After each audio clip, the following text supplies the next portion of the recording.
Okay, another very active counting piece here. We're looking at a dotted quarter note and dotted quarter rest. Now, when you get a dotted quarter note, we're actually looking at three parts of counting. Okay, a dotted quarter note is going to get a beat and a half, so you're going to have to count 1 and 2. Okay, if you notice, we're not saying the and of 2, because that would complete the full 2 beats. So you have to make sure that, you know, whether you see a quarter rest, a dotted quarter rest, which is still going to get the same 1 and 2, you know, you're going to still have to count it for that full beat and a half. You have to make sure that it's going to set things on an off place, because that means that the after the dotted quarter note or rest, there will be a note.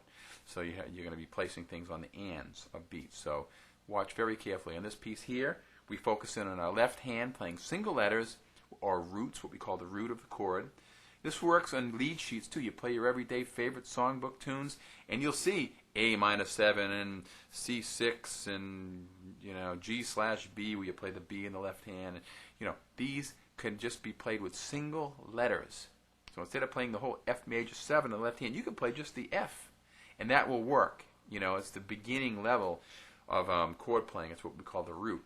And we can focus now more strongly on our right hand by easing up in the left hand application. Okay, so let's watch carefully here. Count it out loud to yourself, you know, or inside internally. You want to count it, okay, before you put the metronome on. Be able to function through counting it audibly, so you know where to place all these beats. Then you could try putting the metronome on and use the metronome markings to set your goal. Start off with, you know, 50, 55, 60 beats, and you'll find, you know, 60 beats is relatively slow. Even go slower if need be. Okay? If you're having trouble playing with a metronome, you have to go back and audibly be able to control the sound in the application. Okay? Try to match your voice. A lot of times when you're counting, you know, 1 and 2 and 3 and 4 and 1 and 2 and 3 and 4. You have a little bit of leeway there. If you get stuck on something, you kind of go. Whereas a metronome, there's no room for error. Okay? You'll also notice here, no fingering is being displayed. So much like our lead sheets that we're going to see in our everyday playing, there's not going to be fingering in most cases. You have to decide which fingering best fits the particular situation. As notes get higher in the treble clef, your hand position will get higher, okay? And a lot of it will become from how you scale fingerings, 1, 2, 3, thumb under. You'll be doing some things to kind of put your hand into new positions. You know, so you'll see situations like that that will just be worked out by themselves just from a lot of playing, okay? So it's best to be aware of that you will have several options right now as you're beginning, and then as you get more and more skilled at playing the piano, you will be coming up with the better choice for fingering, okay? So keep the tempo slow, and you won't have as many finger situations that are going to become really detrimental to the playing. But you'll find that as you get faster, it's more important that you have the correct fingering, because then you won't be able to pull it off. Okay. All right. Let's play right now. Dotted quarter note, starting off here on this A minor 7. Here we go. So A minor 7. I'm playing left hand, playing the the root. Okay. Or you can play it any way you want, any place you want. Okay. And we have right here the situation where we have here we go. 1 and 2 and 3 and 4 and G/B, play the B. 1 and 2. 1 and 2. 1 and 2. We got 1 and 2.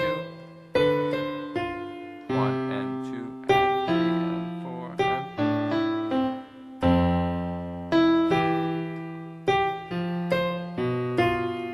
See that offbeat stuff? 1 and 2 and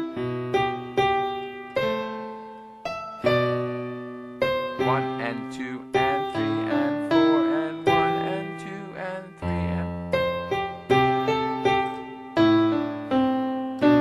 2 and 3 and 4 and...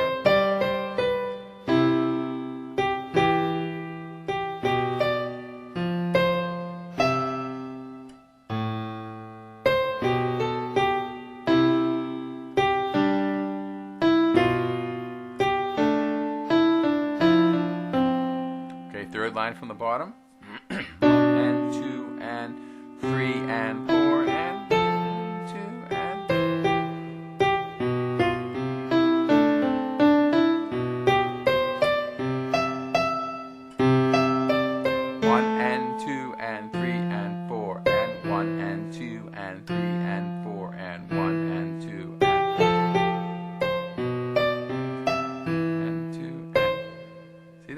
that was a tricky one there. 1 and 2 and 3 and 4 and 1 and 2 and 3 and...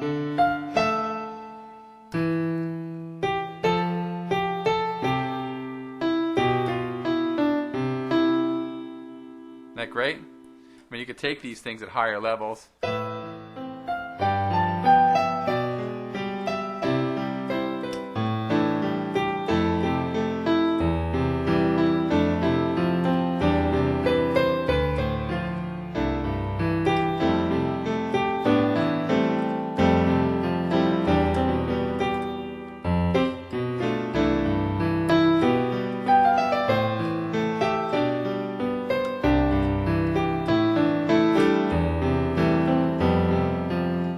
Play all kinds of ideas on this. This is beautiful music. So you're playing something that's very musical, and you're counting it, and this whole thing now with the dotted quarter note is just going to open up another whole element of the counting world here. So pay attention to it. You'll be glad you did.